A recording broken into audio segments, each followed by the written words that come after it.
Good afternoon everyone, कैसे हैं आप सभी। मैं पारुल चौहान आप सभी का स्वागत करती हूं आपके अपने परिवार रोजगार विद अंकित में। जल्दी से आप सभी लाइव आ जाएंगे, सेशन के साथ जुड़ जाएंगे ताकि हम क्लास को स्टार्ट कर सकें। तारक, दिवाकर, निहारिका, रिया, अनास, अश्विनी, सचिन, बबलू, राहुल, आकाश, दीपक, चंदन, रामेश, रमेश, शिवम, सुषमा, सभी को मेरी तरफ से गुड आफ्टरनून, नमस्ते, राधे राधे, राम राम। प्यारे प्यारे बच्चों, कैसे हैं आप सभी को आज नवरात्रि के पहले दिन की शुभकामनाएं और जय माता दी के साथ शुरू करते हैं अपनी क्लास को। और आपको पता है कि मैं आपको ऋग्वेद पढ़ा चुकी हूँ। ऋग्वेद के बारे में कल मैंने आपको बताया था, ऋग्वेद के 10वें मंडल पे हम जिक्र कर रहे थे, तो मैं वहीं पे अपनी क्लास को लेकर चली जाती हूँ। ठीक है, आपको रिवीजन मैंने सारा करवा दिया था। ऋग्वेद का 10वां मंडल, प्यारे बच्चे, मैंने आपको इसमें बताया था कि ऋग्वेद के 10वें मंडल में क्या किया गया है, जाति व्यवस्था या चातुष्य वर्ण का उल्लेख किया गया है। ये मैंने आपको कल की क्लास में बताया था, जिसमें आपका ब्राह्मण, वैश्य, ब्राह्मण, क्षत्रिय, वैश्य और शूद्र का जिक्र किया गया है। इस 10वें मंडल का प्यारे बच्चों एक आपका सूक्त है जिसे हम कहते हैं पुरुष सूक्त। ठीक है, 10वें मंडल में आपको एक सूक्त देखने के लिए मिलेगा जिसे हम कहते हैं पुरुष सूक्त, और इस सूक्त में पहली बार वर्ण शब्द का प्रयोग किया गया था। तो ऋग्वेद का जो 10वां मंडल है वो आपको ध्यान रखना है कि जाति व्यवस्था, कास्ट सिस्टम के बारे में इसमें बात की गई है, चातुर्वर्ण सिस्टम। और आपको मैं बता दूं कि ये जो आपकी जाति व्यवस्था है, ये जाति व्यवस्था, ये कास्ट सिस्टम बेटा किस पर बेस थी, यहाँ पे अभी किस, इसका आधार क्या है, तो आप कहोगे कि मैम इसका आधार है कर्म। यानी जो जैसा काम करेगा वैसा ही उसको जाति माना जाएगा। जो कोई शिक्षा देगा वो ब्राह्मण होगा, जो कोई रक्षा करेगा वो क्षत्रिय होगा, जो कोई व्यापार करेगा वो वैश्य होगा, और जो कारीगर होंगे वो शूद्र होंगे। ये आपको ध्यान रखना है, ठीक है, ये आपको पता होना चाहिए। थैंक यू स्मिता जी, आपका धन्यवाद। तो ये मैं आपको कल बता चुकी हूं। अब इसमें देखिए यहाँ पे लिखा हुआ है, ये आपके 4 लोग हैं। अब ये जो 4 यहाँ पे, जो 4 आपके यहाँ पर ये किए गए हैं बेटा, अगर हम बात करते हैं तो इन चारों के जो काम हैं कि मैम आपने अभी बताया कि ब्राह्मण शिक्षा देगा, क्षत्रिय रक्षा करेगा, वैश्य व्यापार करेगा और शूद्र कारीगर होगा। तो इनके कर्तव्य कहाँ पर बताए गए हैं प्यारे बच्चों, इन सबके कर्तव्य धर्म सूत्र में बताए गए हैं। कहाँ पर बताए गए हैं, मैं लिख देती हूँ। इनके कर्तव्य धर्म सूत्र में बताए गए हैं। इनके कर्तव्य धर्म सूत्र में बताए गए हैं, धर्म सूत्र में बताए गए हैं। ये आपको ध्यान रखना है। Their duties are mentioned in the Dharma Sutra. धर्म सूत्र में इनके कर्तव्यों को बताया गया है। ये मैंने आपको बताया था। संदीप सर की मम्मी ठीक है बेटा, उनका ना ऑपरेशन है और अभी इस विषय में मुझे जानकारी मिल नहीं पाई है कि उनकी जो मदर हैं वो ठीक है, या मतलब उनका जो ऑपरेशन है वो सक्सेसफुल हुआ है या नहीं हुआ है। मैम आपकी तबीयत सही नहीं है, हाँ आज कुछ तबीयत ठीक नहीं है, लेकिन विप्लव आपने कैसे पहचान लिया। मैंने वैसे कोशिश ये की कि आपको पता ना चले। आज कुछ तबीयत मेरी डाउन है, लेकिन कंटेंट में कोई कमी नहीं आएगा, मेरे पढ़ाने में कोई कमी नहीं आएगा, और रिवीजन में भी कोई कमी नहीं आएगा। ठीक है, ये आपको ध्यान रखना है। मेरा बर्थडे नहीं है, जबरदस्ती मेरे को बर्थडे विश क्यों कर रहे हो आप, हैं, आगे आ जाओ। अब देखो यहाँ पे, तो आप ये कह सकते हैं कि इनके कर्तव्य कहाँ पर हैं, धर्म सूत्र में। इनके बारे में बात कहाँ पे की गई है, तो ऋग्वेद के 10वें मंडल के पुरुष सूक्त में। ऋग्वेद के 10वें मंडल के पुरुष सूक्त में की गई है मैम, ये आपको ध्यान रखना है। और प्यारे बच्चों, ये सब मैं अभी आपसे पूछूंगी। उसके बाद देखो यहाँ मैंने एक लाइन को मेंशन भी किया है पीडीएफ के अंदर, प्रथम बार वर्ण का उल्लेख पुरुष सूक्त में मिलता है। और ये पुरुष सूक्त किस में है, तो मैम ये ऋग्वेद के 10वां मंडल, ऋग्वेद का जो 10वां मंडल है उसके पुरुष सूक्त में पहली बार वर्ण वर्ड का उल्लेख किया गया था। और ये वर्ण कितने हैं, तो आपको मैं बता चुकी हूं कि 4 हैं। ठीक है, ये आपको ध्यान रखना है, आपको पता होना चाहिए। चलिए अब ध्यान से सुनिए, अब ध्यान से सुनिए आगे की बात यहाँ पे कैसी है, यहाँ पे और क्या बात करी जा रही है। अब इसी ऋग्वेद में आपके किसकी बात की गई है 10वें मंडल में, पुरुरवा और उर्वशी की। मैम कहानी नहीं सुनाती हो आप, आज कहानी सुनाती हूँ। प्यारे बच्चे, जो ये पुरुरवा हैं ये आपके एक राजा हैं, और उर्वशी कौन है? उर्वशी बेटा स्वर्ग की अप्सरा है, अप्सरा, स्वर्ग की अप्सरा। अब ये स्वर्ग की अप्सरा एक बार पृथ्वी पर घूमने आती हैं। अब अप्सरा हैं तो जाहिर सी बात है, जब ये अप्सरा हैं तो जाहिर सी बात है कि काफी सुंदर होंगी। और जब ये पृथ्वी लोक पर घूमने आई तो कुछ लोगों ने इनके साथ मिसबिहेव किया, मतलब इनको परेशान करना शुरू किया, और ये राजा अपनी जान को बचाते हुए राजा पुरुरवा से जाकर टकरा गई। और जब ये राजा पुरुरवा से जाकर टकराई,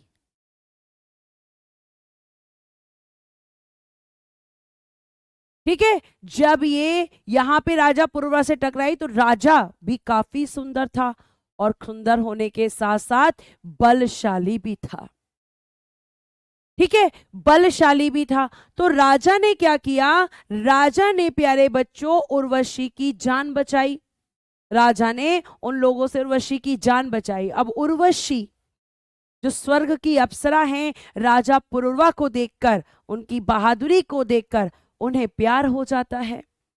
लेकिन ये तो स्वर्ग की अप्सरा हैं तो इन्हें स्वर्ग में जाना पड़ेगा। उर्वशी ये सोचकर बड़ी परेशान हो जाती हैं, वो इनको बहुत ज्यादा,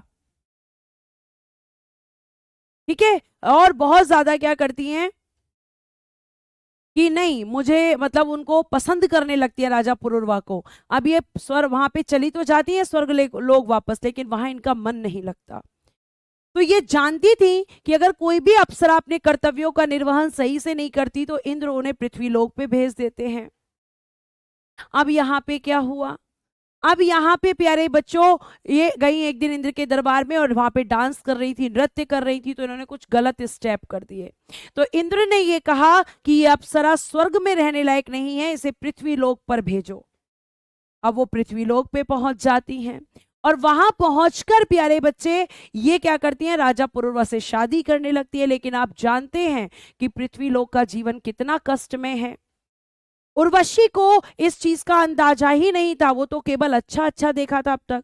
अब उर्वशी का मन नहीं लगता पृथ्वीलोक पर, और वो इंद्र भगवान से जाकर माफी मांगती हैं। तो इंद्र भगवान कहते हैं कि जिस दिन तुम राजा पुरुरवा को रोशनी में नग्न अवस्था में देख लोगी, उसी दिन तुम वापस कहाँ आ जाओगी? उसी दिन तुम वापस स्वर्गलोक आ जाओगी।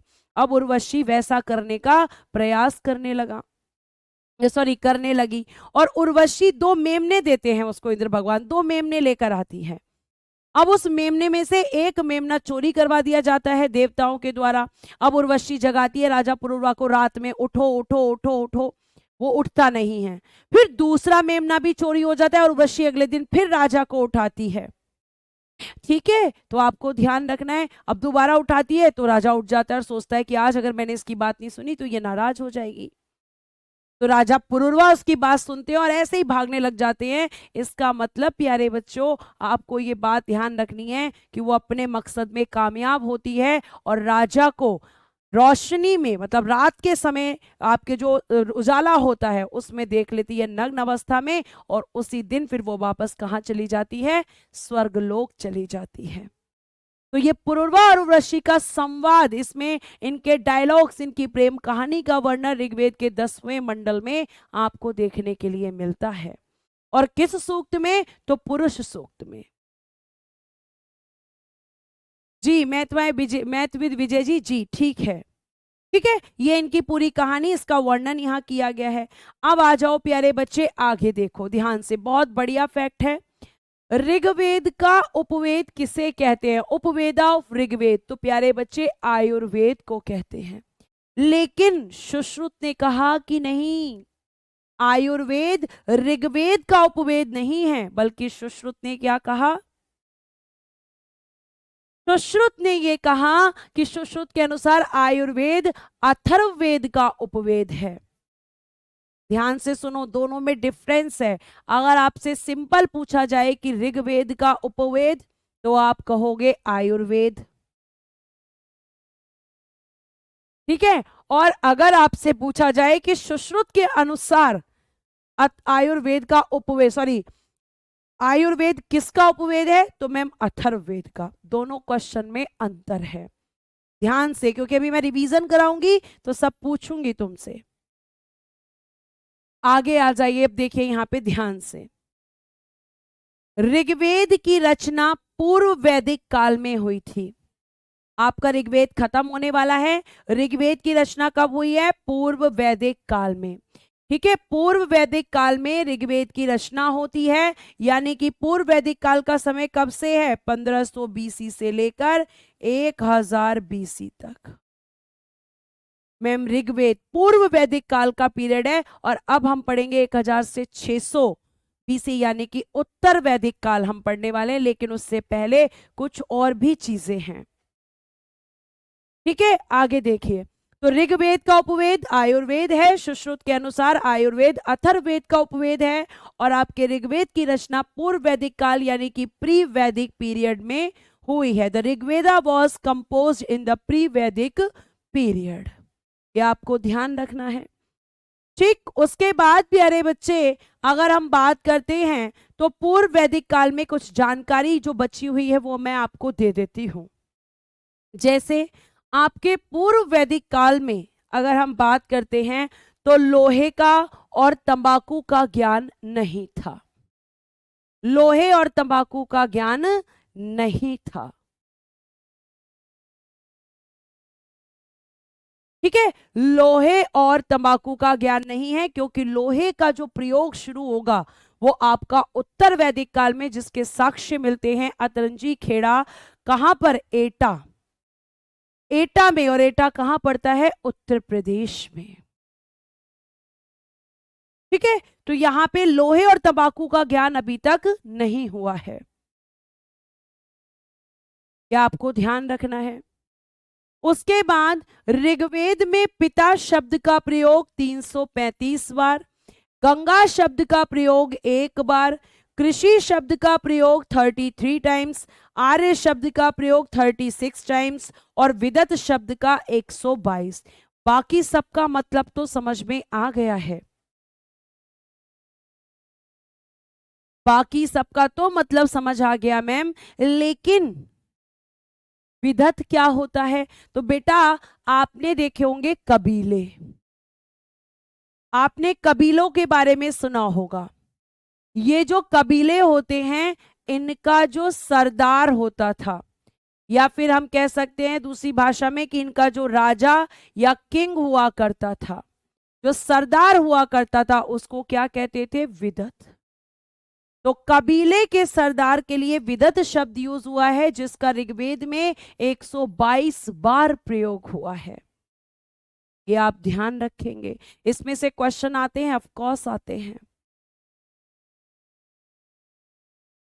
तो 36 टाइम्स आपका आर्य शब्द है, 122 बार आपका विदत शब्द है, कृषि शब्द आपका 33 टाइम्स है, गंगा शब्द आपका जो है 1 बार है, और पिता शब्द आपका 335 बार है,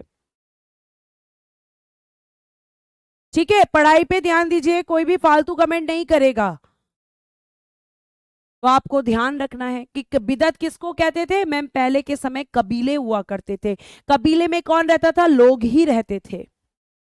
36 है बेटा, 36, बहुत जगह 38 दे रखा है, कुछ जगह 33 भी दे रखा है, लेकिन आप एग्जैक्ट मानना 36, ठीक है। मैम पीछे पीडीएफ गलत है, कुछ भी गलत नहीं है, क्या गलत है, अच्छा यहाँ पे देख के बोल रहे होगे कि मैम यहाँ 10,532 लिखा है, तो मैंने आपको इसको करवा दिया था 10,462, लेकिन मैंने आपको बताया था कि 10,532 भी आपका कई जगह पे लिखा हुआ है,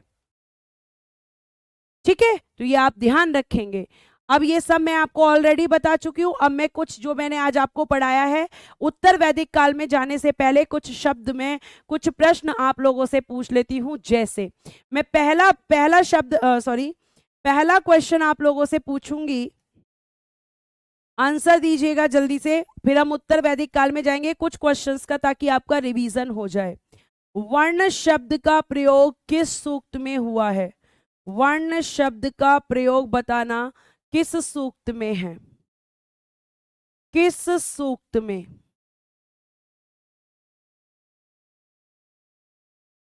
चार वर्णों के कर्तव्य, चार वर्णों के कर्तव्य कहां पर हैं?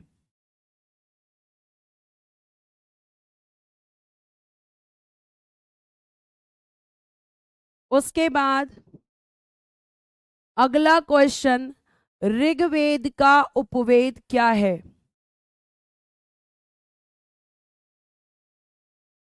ऋग्वेद का उपवेद क्या है? अगला क्वेश्चन आपसे मेरा यहाँ पे बनेगा, और क्या क्वेश्चन बन सकता है? हाँ, ऋग्वेद की रचना किस काल में हुई थी?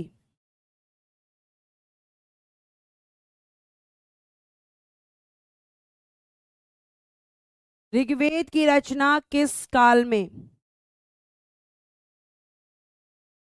चलिए कुछ प्रश्न हैं, बहुत बढ़िया, पुरुष सूक्त में, बहुत सही, पुरुष सूक्त।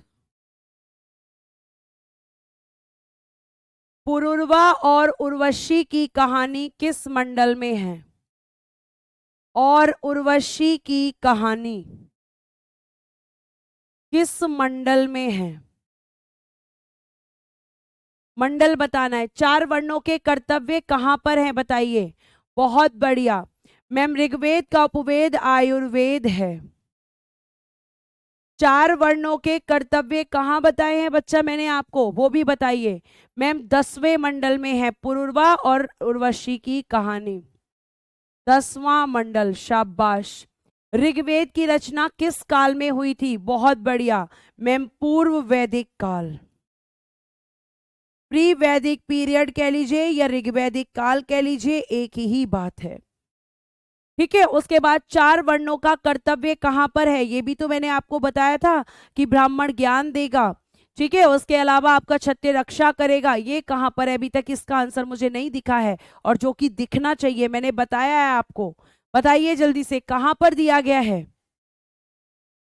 बहुत बढ़िया, बहुत बढ़िया, बहुत सारे आंसर आपके सही हैं, लेकिन अभी इसका आंसर मुझे प्राप्त नहीं हुआ है। क्या आपने इस चीज को ठीक से नहीं पढ़ा है कि इन चारों वर्णों के यहाँ पर क्या है?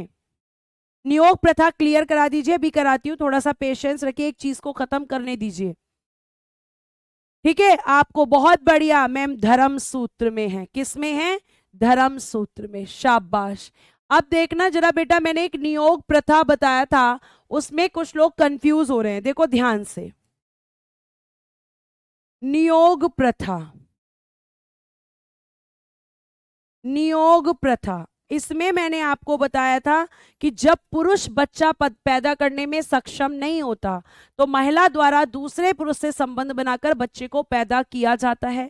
लेकिन एक केस ये भी हो सकता है कि अगर आपके पति की मतलब जो महिला है, कि उस कोई महिला है और उसके पति की मृत्यु हो जाती थी, तो नियोग प्रथा के तहत ही वो क्या कर सकती थी, अपने देवर से शादी भी कर सकती थी। और देवर से शादी करने का भी उद्देश्य क्या होता था? तो इसका भी उद्देश्य ही तो होता था बेटा, वंश को आगे बढ़ाना, वंश को आगे बढ़ाना।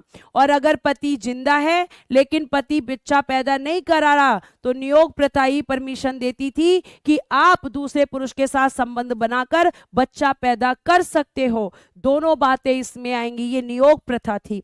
देवर से भी शादी क्यों की जा रही है? ताकि वंश को आगे बढ़ाया जा सके। तो ये दोनों चीजें आपको मैंने बताई हैं कि अगर पति जिंदा है लेकिन वो बच्चा पैदा करने में सक्षम नहीं है, तो भी क्या होगा, तो भी फिर उसे वहां पे रिलेशंस बनाने होंगे। यानी उद्देश्य क्या था नियोग प्रथा में? महिला द्वारा वंश को आगे बढ़ाने के लिए बच्चा पैदा करना, ये थी नियोग प्रथा। ठीक है, अब आगे चलते हैं।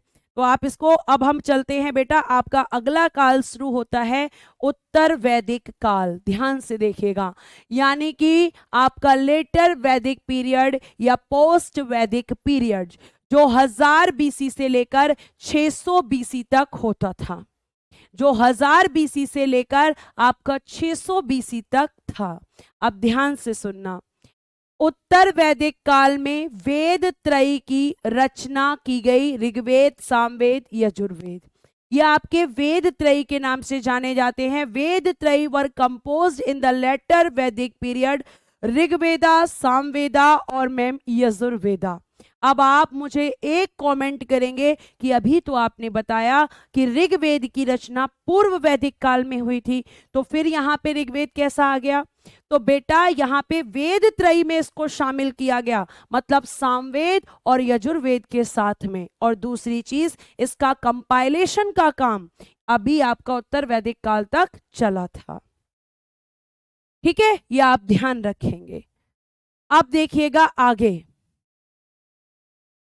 अंजलि उसको 36 कर दीजिए, 36। ठीक है, आगे देखिएगा। अब यहां पे आगे हम चलते हैं और आपका एक नया वेद हम आज पढ़ेंगे जिसे आप कहते हैं सामवेद। और ध्यान से पढ़ना, सामवेद की बात करनी है। सामवेद बेटा ऐसा वेद जिसे कहा जाता है संगीत का जनक, जिसे कहा जाता है फादर ऑफ म्यूजिक, जिसे कहा जाता है फादर ऑफ म्यूजिक। आप ध्यान रखेंगे। और इसी में क्या हुआ है, स्वरों का पहला प्रयोग सामवेद में हुआ। ये स्वर क्या होते हैं मैम? तो स्वर कौन से थे देखना जरा, सा, रे, गा, मा, पा, धा, नी, सा। सारे गामा पाधा नी सा। ये आपके जो आपके स्वर जिनके तहत हम उच्चारण करते हैं, तो सारे गामा पाधा नी सा कहां पर है? आप कहेंगे सामवेद में। बेटा 36 में बार बार बोल रही हूं, दिनेश या फिर आपके अंजलि उसको 36 कर दीजिए। ठीक, आगे आ जाइए। फिर यहां पे सामवेद को पढ़ने वाला, सामवेद को पढ़ने वाला कौन होता था? तो मैम उद्रात या उद्गाता कहते थे। और ऋग्वेद को पढ़ने वाला होत्र या होता होता था। तो आप ध्यान रखेंगे कि संगीत का जनक सामवेद था, स्वरों का पहली बार प्रयोग सामवेद में हुआ, सामवेद को पढ़ने वाले को उद्गाता कहते थे। और प्यारे बच्चे, इसका उपवेद है गंधर्व वेद। इसका उपवेद क्या है? इसका उपवेद है गंधर्व वेद। ये आप ध्यान रखेंगे, इसका उपवेद है गंधर्व वेद। बस केवल आपको इतना पढ़ना है। ठीक है, इस स्लाइड से इतना ही पढ़ना है। तो संगीत का जनक किसे कहते हैं? ठीक है, आपका स्वरों का पहली बार प्रयोग कहाँ हुआ, सामवेद के पढ़ने वाले को क्या कहते हैं, और उपवेद का जो आपका सामवेद का उपवेद है वो है गंधर्व वेद, वो है गंधर्व वेद। ठीक है, आगे चलते हैं और नेक्स्ट स्लाइड को पढ़ते हैं। देखिएगा नेक्स्ट स्लाइड। अब आ जाते हैं हम यजुर्वेद पर। एक साथ रिवाइज करवाऊंगी इसलिए ध्यान से पढ़ लेना बेटा। नेक्स्ट, यजुर्वेद यज्ञ प्लस कर्मकांड से संबंधित है। ये किससे है? यज्ञ प्लस कर्मकांड से संबंधित वेद को हम क्या कहते हैं? यजुर्वेद कहते हैं। यानी इस वेद के अंदर अगर मैं बात करूं तो यजुर्वेद में प्यारे बच्चों जो यजु है, ध्यान से सुनना, यजुर्वेद की अगर मैं बात करूं तो यजुर्वेद में यजुर का अर्थ, यजुर का अर्थ, यजुर का अर्थ आपको पता है क्या होता है? बलिदान। ये प्रश्न पूछा गया है प्रीवियस ईयर में। जो यजुर्वेद में आपका, यजुर्वेद की अगर बात करें तो यजुर्वेद में आपका यजुर का अर्थ है बलिदान। यानी इसमें दो चीजों की बात की गई है। पहली बात की गई है यज्ञ की और दूसरी कर्मकांड की। कर्मकांड किससे संबंधित? की यज्ञ कैसे होगा, जब बच्चा पैदा होगा तो यज्ञ की विधि क्या होगी, जब घर में आपको नॉर्मली कोई हवन कराना होगा तो उसकी विधि क्या होगी, उसके अलावा आपके यहाँ पे कथा होती है, हवन होती है, उनमें क्या डिफरेंस होता है, ये आप ध्यान रखना। और आपको एक और चीज मैं बता दूं कि इसी में किसकी बात की गई है, इसी में प्यारे बच्चों बलि बलि की भी बात की गई है। जैसे बलि दी जाती है तो इसी में बलि की भी बात की गई है, तभी तो यजुर का मतलब है बलिदान। और ये एक ऐसा यजुर्वेद, ऐसा सॉरी वेद है जो गद्य और पद्य दोनों में है। और मैंने आपको बताया था कि जब कोई चीज प्रोज एंड पोएट्री, ठीक कर लेना यहां पे, प्रोज एंड पोएट्री दोनों में होती है तो उसे हम चंपू पोएट्री कहते हैं, उसे हम चंपू पोएट्री कहते हैं, यानी चंपू काव्य कहते हैं। मैं आपको पहले भी बता चुकी हूं जब मैंने आपको उपनिषद बताए थे, ठीक है। इसके पढ़ने वाले को क्या कहते हैं, अधर्व्यू कहते हैं। इसे पढ़ने वाला क्या कहलाता है, अधर्व्यू। इसका उपवेद क्या है, धनुर्वेद। इसका उपवेद क्या है, धनुर्वेद। और धनुर्वेद का मतलब क्या होता है, इसका संबंध किससे है, धनुर्वेद का, इसका संबंध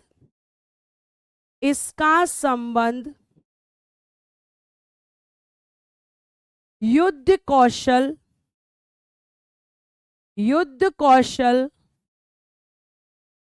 नीति से है। इसका संबंध युद्ध कौशल नीति से है, यानी कि युद्ध में धनुष कैसे चलाया जाएगा, धनुष का प्रयोग कैसे किया जाएगा। तो धनुर्विद्या में पूर्ण बनाने के लिए आपका धनुर्वेद किससे संबंधित है, युद्ध कौशल नीति से, कि युद्ध में धनुष और बाण का प्रयोग कैसे किया जाएगा। ये क्वेश्चन पूछा गया है कि धनुर्वेद का संबंध किससे है, तो धनुर्वेद का संबंध युद्ध कौशल नीति से है, कि धनुष बाण का प्रयोग कैसे किया जाएगा, युद्ध के क्या नियम होंगे, किस तरीके से वार किया जाएगा, ये सब किस में बताया गया है, धनुर्वेद में। ये आप ध्यान रखेंगे, ठीक है, ये आप ध्यान रखिएगा। आगे देखिए, आगे प्यारे बच्चे अगर मैं आपसे बात करूं यजुर्वेद के बारे में थोड़ी सी और, तो ध्यान से सुनना।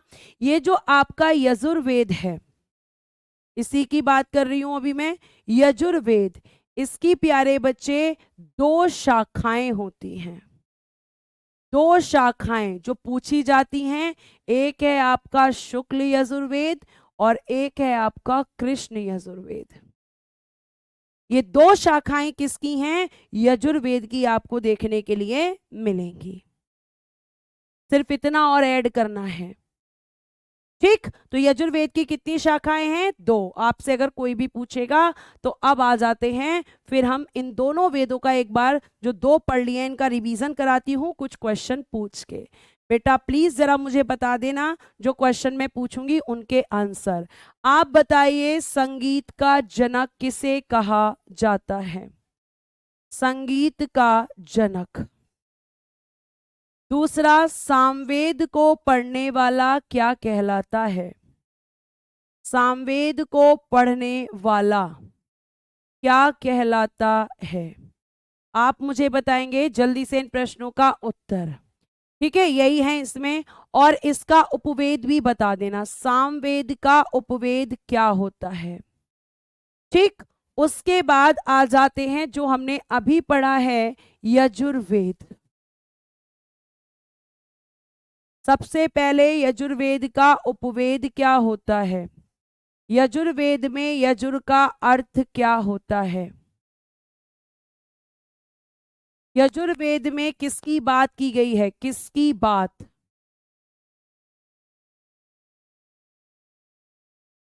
ठीक है, यजुर्वेद की कितनी शाखाएं हैं, कितनी शाखाएं, और यजुर्वेद को पढ़ने वाला क्या कहलाता है। बस यही तो हमें याद करना है। संगीत का जनक मैम सामवेद को कहते हैं, पढ़ने वाला मैम उद्गाता होता है, और मैम उपवेद क्या होगा प्यारे बच्चे इसका, बताइए इसका उपवेद क्या होगा, उद्गाता। बहुत बढ़िया। और आपसे मैंने एक प्रश्न पूछा है कि यजुर्वेद का सामवेद का उपवेद क्या होता है, तो मैम गंधर्व वेद होता है। गंधर्व वेद होता है। और यजुर्वेद का क्या होता है? मैम अभी आपने बताया कि धनुर्वेद इसका उपवेद होता है, धनुर्वेद होता है। यजुर का अर्थ मैम बलिदान होता है। इसमें किसकी बात की गई है? बहुत बढ़िया, सारे बच्चे आंसर कर रहे हैं। मैम इसको पढ़ने वाला अधर्व्यू कहलाता है। बहुत बढ़िया बेटा, मुझे ऐसे ही स्टूडेंट्स चाहिए। कितनी शाखाएं हैं? ऊपर ही लिखा हुआ है कि मैम 2 शाखाएं हैं, 2 शाखाएं हैं।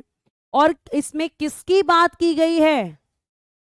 किसकी बात की गई है? बहुत बढ़िया मैम, इसमें 2 चीजों की बात की गई है, यज्ञ और बलि। ये हैं आपके पूरे क्वेश्चन। और आपका एक अगला वेद शुरू होता है जिसका नाम है अथर्ववेद। बेटा पढ़ाऊंगी, लेकिन उसके पहले आप मुझे ये बताएंगे कि क्या आपको चीजें याद हो गई हैं? क्या आपको यहाँ तक कोई दिक्कत है? अगर है तो मुझे बताएं। अगर कोई प्रश्न है तो आप बताएं, और नहीं तो प्यारे बच्चे अपनी प्यारी प्यारी सी स्माइली और प्यारे प्यारे से थम्स अप भेज दीजिए, ताकि मुझे क्लास का रिस्पांस पता चले। और आज आप बहुत अच्छे से पढ़ रहे हो, डेली ऐसे ही पढ़ो, शांत होकर थोड़ा। ठीक है, बताइए जल्दी से। जी हाँ, यज्ञ और बलि, शाबाश। हाँ, यज्ञ कर्म कांड मतलब यज्ञों को कैसे किया जाएगा, कहाँ बलि दी जाएगी, मतलब ये क्वेश्चन पूछ लिया जाता है कि बलि के बारे में कहाँ वर्णन है, तो यजुर्वेद में ही है। अपना रिस्पॉन्स जरूर दे देना बेटा, आपका रिस्पॉन्स ही सब कुछ है मेरे लिए। ठीक है, आगे आइए। अब बात करते हैं अथर्ववेद। प्यारे बच्चों, सबसे बाद में जोड़ा गया ये वेद है, और ये वेद त्रयी का हिस्सा नहीं होता है।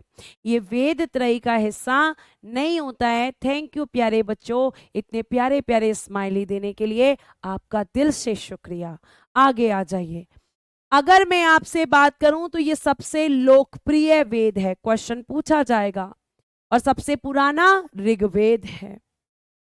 ब्रह्मवेद प्यारे बच्चे सबसे नया वेद है। ठीक है, ब्रह्मवेदा न्यूएस्ट वेद। लेकिन 4 ही आपके मेन होते हैं, ऋग्वेद, सामवेद, यजुर्वेद और आपका अथर्ववेद। ठीक है, तो आप इस चीज को ध्यान रखेंगे। अब अथर्ववेद में क्या क्या है? तो मैम इसमें जादू टोना है, यानी कि ब्लैक मैजिक जिसको हम कहते हैं। ठीक है, सास मतलब क्या कहते हैं, ऐसे लिखा हुआ होता है, एडवर्टाइजमेंट देखे होंगे तुमने, मन चाहे वर पाएं। ठीक है, पति को वश में कैसे करें, पत्नी से छुटकारा कैसे पाएं, इस तरीके की चीजें आपको दिखाई देती होंगी। ठीक है, ये आपको ध्यान रखना है। तो आप कहेंगे कि जादू टोना, ब्लैक मैजिक जिसको हम कहते हैं, इसी में है। उसके बाद वशीकरण, की पति को वश में कैसे करें, सास को वश में कैसे करें, ये सब यहाँ पर है। कृषि को प्रभावित करने वाला कीट यहीं पर है। औषधि, यानी कि आपके औषधि के बारे में यहीं पर है। रोग निवारण, यानी आपको रोगों से दूर कैसे किया जाएगा, ये भी इसी में आपकी बात की गई है। ठीक है, उसके अलावा कृषि की बात इसमें की गई है, गृह निर्माण की बात इसमें की गई है। ये सब किस में है? सब कुछ इसमें है। क्लियर है? ये आपको ध्यान रखना है। तो ये सब आपको पता होना चाहिए। आगे आ जाइए। और अगर हम बात करते हैं तो आपका इसके आगे के फैक्ट सुन लीजिए। इस वेद में कन्या जन्म पर निंदा की गई है, कि लड़की का पैदा होना अच्छा नहीं होता, और ये इस वेद की बहुत ही गलत बात है। कन्या जन्म पर निंदा करता है ये। ठीक है, तो ये क्या है? कन्या जन्म की निंदा इसमें की गई है। इसको पढ़ने वाला क्या कहलाता है? ब्रह्म। इसका उपवेद है शिल्प वेद। इसका उपवेद क्या है? शिल्प वेद। और यहाँ थोड़ा सा करेक्शन करेंगे, मैं आपको बता देती हूँ। मतलब करेक्शन क्या, एक लाइन लिखनी है और वो लाइन आपको जो मैं लिखवाने जा रही हूँ वो लिखना है। अथर्ववेद, अथर्ववेद ऋषि अथर्वा द्वारा रचित है। ऋषि अथर्वा द्वारा रचित, और इन्हीं के नाम पर इसका नाम क्या पड़ा है? अथर्वा ऋषि के नाम पर अथर्ववेद। ठीक है। और अगर आप यहाँ कंफ्यूज हो रहे हो कि ब्रह्मवेद क्यों लिखा है, तो आप इसको ठीक कर सकते हो। बहुत सारे बच्चों के कमेंट्स आ रहे हैं, अथर्ववेद सबसे नया वेद। कंफ्यूज ही तो नहीं होना है, बस कर देती हूं मैं ठीक। आप जिस भाषा में समझेंगे उसी भाषा में आपको पढ़ाऊंगी। लिख लीजिए, अथर्ववेद सबसे नया वेद है। ठीक है।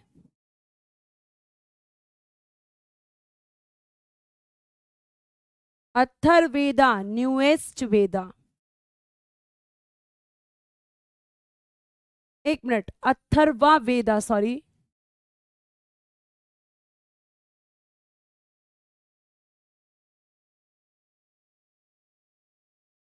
ठीक है, ये आप ध्यान रखेंगे।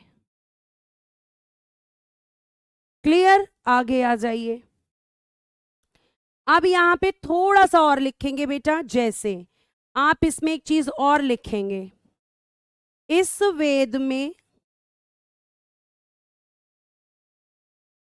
परीक्षित को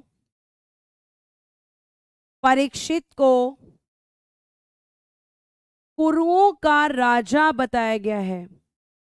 कुरुओं का राजा।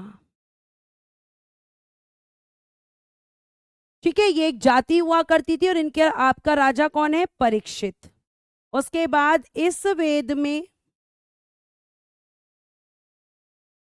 सभा एवं समिति, सभा एवं समिति को प्रजापति की दो पुत्रियां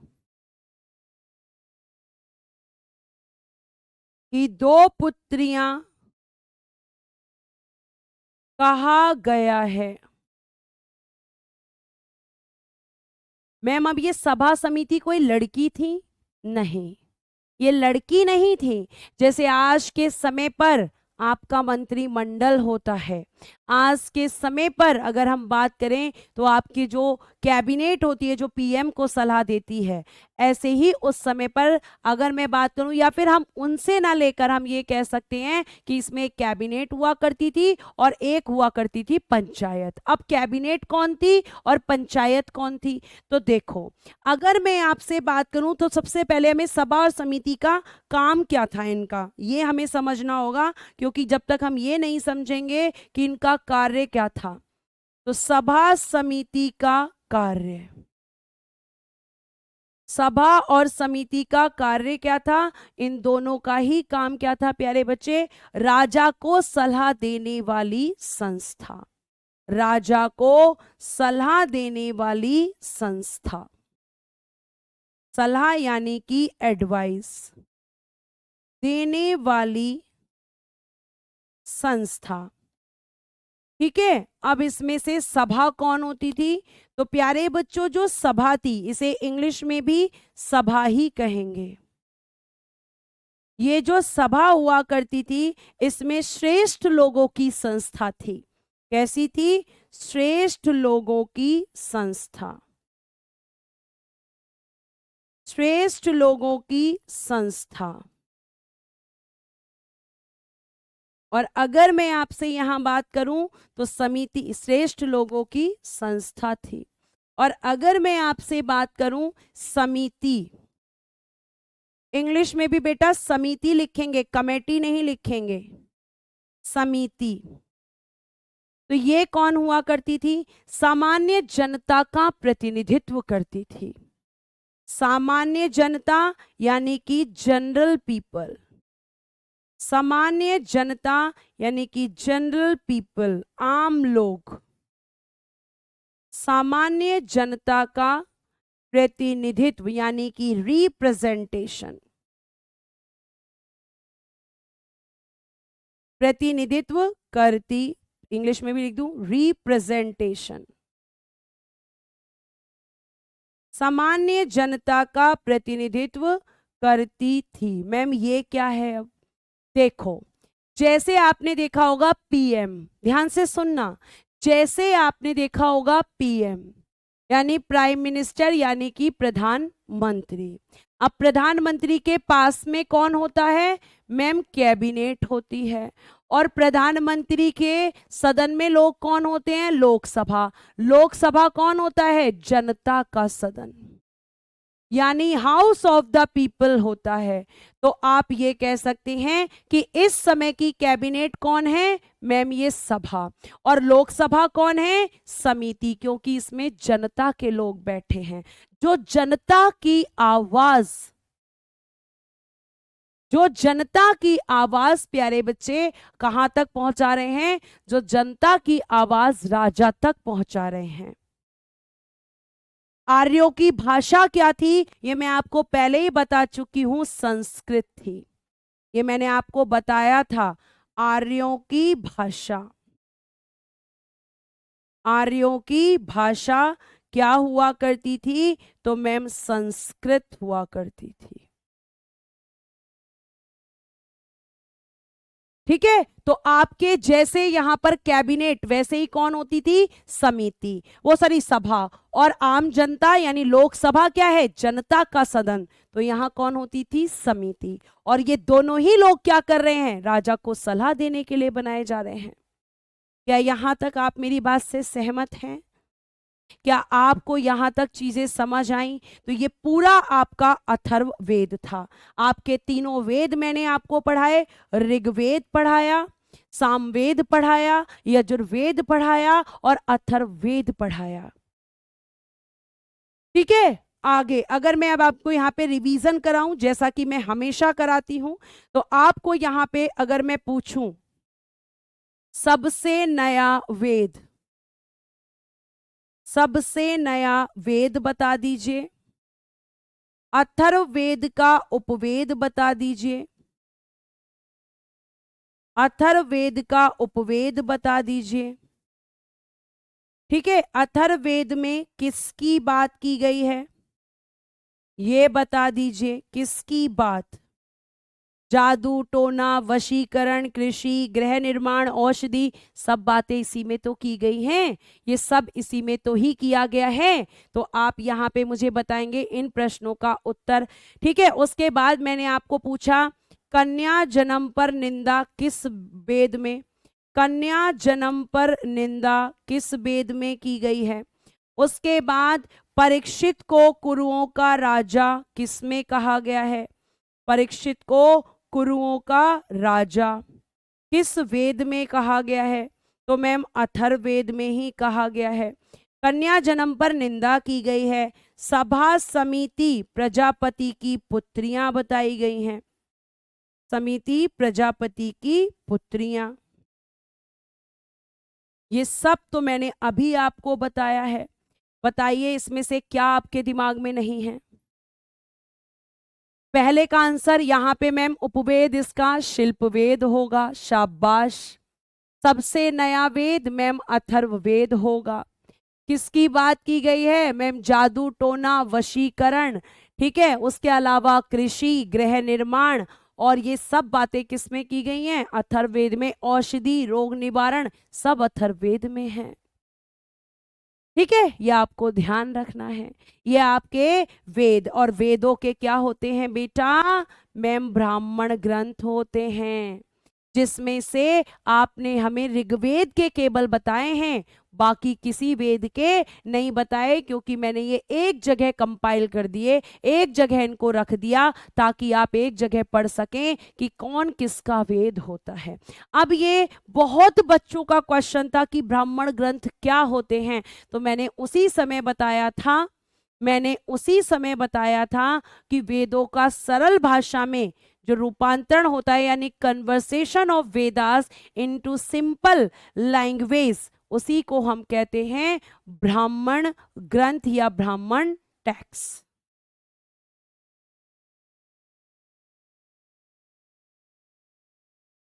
एक मिनट, मैंने शायद परीक्षित राजा सही तो लिखा है पर अच्छा एक मिनट, बड़ी की मात्रा है ये। राजा परीक्षित, एक बार मैं देख लेती हूँ पीछे भी तो सेम मिस्टेक नहीं हो गई है।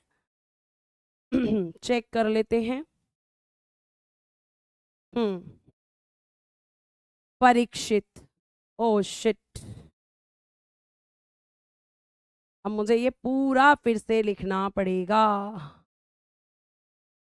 देखा, ये हो जाता है, चलो कोई नहीं, हम इसको दोबारा लिख लेते हैं,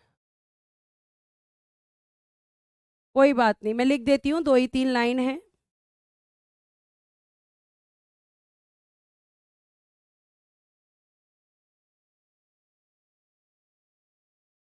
लिखिएगा, अथर्ववेद की रचना,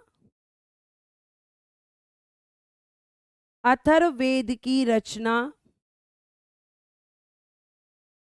अथर्वा ऋषि, अथर्वा ऋषि द्वारा, ठीक है। उसके बाद में इसी वेद में राजा परीक्षित को कुरुओं का राजा कहा गया।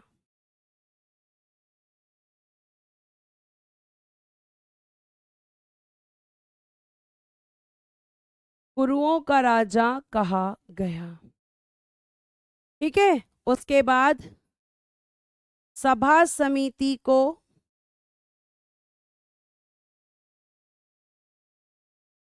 प्रजापति की 2 पुत्रियां कहा गया।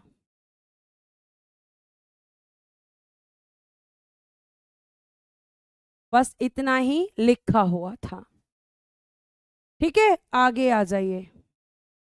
अब देखिएगा यहाँ पर ब्राह्मण ग्रंथ, तो मैं ब्राह्मण ग्रंथ आपको बता रही थी, और ब्राह्मण ग्रंथ क्या होता है, वेदों का सरल भाषा में रूपांतरण, उसी को हम कहते हैं आपका conversion of Vedas into simple language called as Brahmana Granth, ठीक है।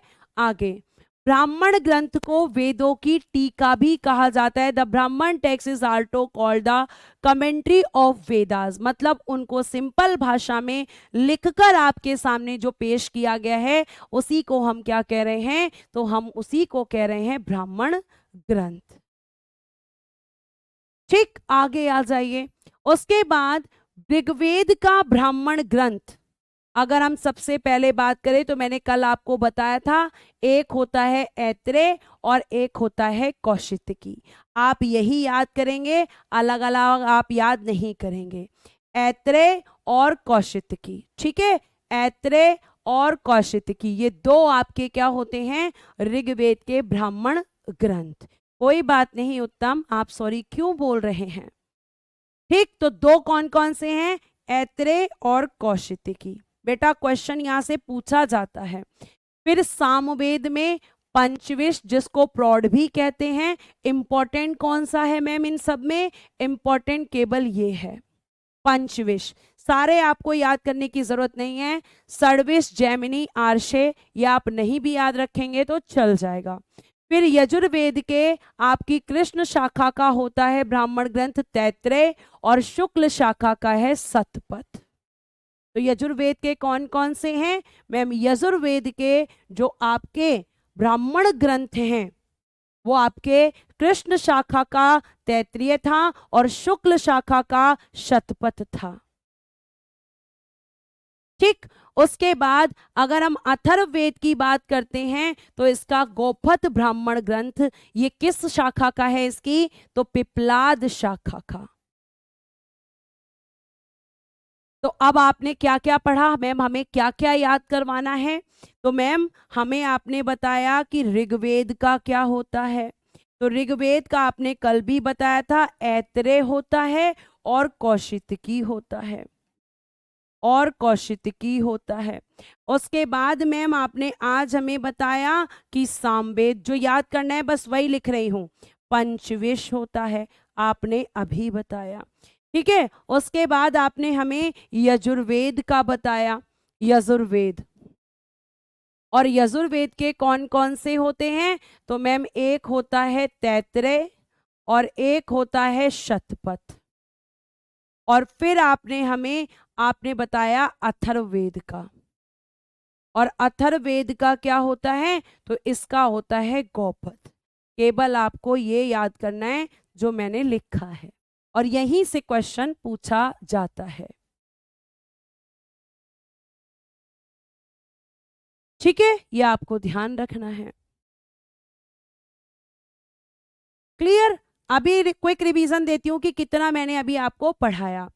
फिर यहां से हम कल पढ़ेंगे वेदांग क्या होते हैं, वेदांग क्या होते हैं ये हम कल पढ़ेंगे यहां से, जिसमें आपके शिक्षा, कल्प, निरुक्त, छंद, ज्योतिष और व्याकरण, सीधा सीधा क्वेश्चन आता है कि वेदांगों की संख्या कितनी होती है, तो आप कहेंगे कि मैम 6 होती है। 4 ऑप्शन दे देगा कि इनमें से कौन सा वेदांग नहीं है।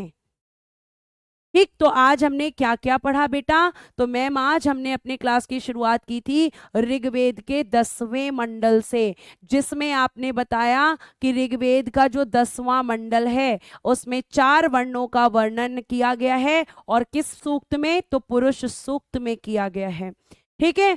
फिर मैम आपने हमें बताया कि ब्राह्मण, क्षत्रिय, वैश्य इनके काम कहाँ पर दिए गए हैं, धर्म सूत्र में। फिर आपने हमें बताया कि पहली बार वर्ण शब्द का प्रयोग ऋग्वेद के किस सूक्त में हुआ, तो पुरुष सूक्त में। ठीक। पूर्वा और वर्षी की कहानी कहाँ है, तो ऋग्वेद के 10वें मंडल में। ऋग्वेद का उपवेद आयुर्वेद होता है, लेकिन सुश्रुत ने आयुर्वेद को अथर्ववेद का उपवेद कहा है। ऋग्वेद की रचना पूर्व वैदिक काल में हुई। पूर्व वैदिक काल में तंबाकू और लोहे का बारे में लोग नहीं जानते थे। ऋग्वेद में पिता शब्द का 335 बार, गंगा शब्द का 1 बार, और कृषि शब्द का 33 बार, आर्य शब्द का 36 बार, और विधत शब्द का 122 बार प्रयोग हुआ है। वर्ण शब्द का प्रयोग किस सूक्त में है, तो प्रयोग पुरुष सूक्त में है। ये सब मैंने रिवीजन कराया।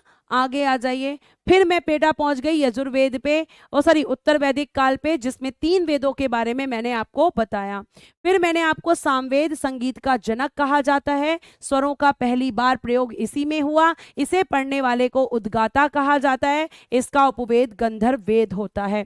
यजुर्वेद में यज्ञ, बलि और कर्मकांडों के बारे में बात है। ये एक ऐसा वेद है जो गद्य और पद्य दोनों में है, इसीलिए ये चंपू काव्य का उदाहरण है। उसके बाद मैंने बताया कि यजुर्वेद में यजुर का जो आपका अर्थ होता है वो बलिदान होता है, इसे पढ़ने वाले को अधर्व्यू कहा जाता है। उपवेद इसका धनुर्वेद होता है। धनुर्वेद का संबंध कौशल, युद्ध कौशल नीति से होता है। फिर रिवीजन कराया। फिर उसके बाद मैंने अथर्ववेद, सबसे लोकप्रिय वेद और सबसे नया वेद है। इसमें जादू टोना, वशीकरण, कीट, औषधि, रोग निवारण और गृह निर्माण आदि के बारे में बताया गया है। संदीप उसको 36 कर लेना बेटा। ठीक है। आर्य वाला जो है उसे 33 नहीं 36 कर लेना। उसके बाद में कन्या जन्म पर निंदा इसी वेद में की गई। पढ़ने वाला ब्रह्म होता है। उपवेद का इसका शिल्प वेद होता है। अथर्ववेद की रचना अथर्वा ऋषि ने की थी। इसी वेद में परीक्षित को कुरुओं का राजा कहा गया है। और आपको मैंने ये भी बताया था कि सभा और समिति, इसमें दोनों प्रजापति की पुत्रियां यहाँ पर कही गई हैं। प्यारे बच्चे, अगर मैं आगे बात करूं तो यहाँ पे आपकी सभा श्रेष्ठ लोगों की सभा थी और समिति आम लोगों की सभा थी। ये दोनों ही राजा को क्या करती थी, सलाह देने का कार्य करती थी। ठीक है। उसके बाद प्यारे बच्चों आपका मैंने यहाँ पे रिवीजन कराया और फिर मैंने आपको ब्राह्मण ग्रंथ कराए, जिसमें मैंने बताया कि ऋग्वेद का होता है ऐतरेय और कौशिकी, सामवेद का होता है पंचविश, यजुर्वेद का होता है तैतरेय और शतपथ, और अथर्ववेद का होता है गौपथ। ये सब आपको बताते हुए फिर मैंने बोला कि कल की क्लास में मैं आपको ये पढ़ाऊंगी। प्यारे बच्चों आज हम अपनी क्लास को यहीं पे विराम देते हैं, कल आगे की चीजें आपको बताऊंगी। अभी मैं आपको पुराणों की संख्या बताऊंगी, आपके मनुष्य के जीवन के बारे में बहुत सारी बातें बताऊंगी जहां से प्रश्न बनते हैं और आपसे पूछे भी जाते हैं। ठीक, तो आज के लिए हम यहीं विराम देते हैं। क्लास आपको कैसी लगी एक कमेंट करके जरूर बता दीजिएगा। आज के लिए आपका धन्यवाद कि आप इतनी शांति से पढ़े और आगे भी। बेटा कितनी बार बोलूं, आर्य शब्द 33 नहीं 36 कर देना, उसको 36 कर देना, 36 कर देना प्लीज, उसको करेक्ट कर लेना, 36 36 36। ठीक है, आज के लिए bye bye, take care and good day everyone. जय हिंद, जय भारत, हंसते रहें, मुस्कुराते रहें और हमेशा खुश रहें। जय हिंद प्यारे बच्चों।